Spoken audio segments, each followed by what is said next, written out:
We're going to be manual muscle testing supinator. So supinator in its name obviously does supination.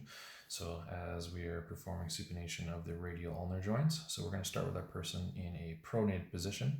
They're going to turn all the way over into supination, but because of the humeral attachment, it also is going to do some flexion. Now, not full flexion, so we're not going to take it all the way up, but we're going to just do full supination and some flexion of the elbow. So I'm going to have you do that one more time for me.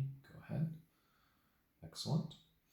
Now, I'm going to take supinator halfway through its motion, so I'm going to position her with her forearm off the table, adding a little bit of our flexion component, but then I'm going to be trying to turn her into pronation as she tries to do supination. So I'm going to take my thumb and I'm going to rest it all along the radius. We don't want a lot of wrist and hand action, so we're going to try and get her to relax this part here. So I'm going to be turning her down as she tries to hold up into supination while I just hold on to the back of her elbow. And go ahead. 5, 4, 3, 2, 1, and relax. So now we're going to start with her in pronation. She's going to turn over all the way, turn, turn, turn, turn, and lastly add a little flexion at the elbow.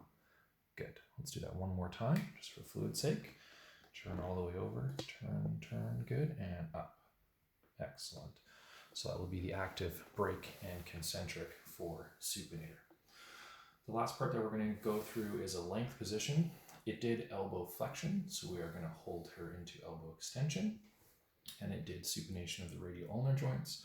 So I'm going to take my thumb, finding her radius here, and just rotate her as far as I can into pronation, getting a sense of that muscular end feel right about there.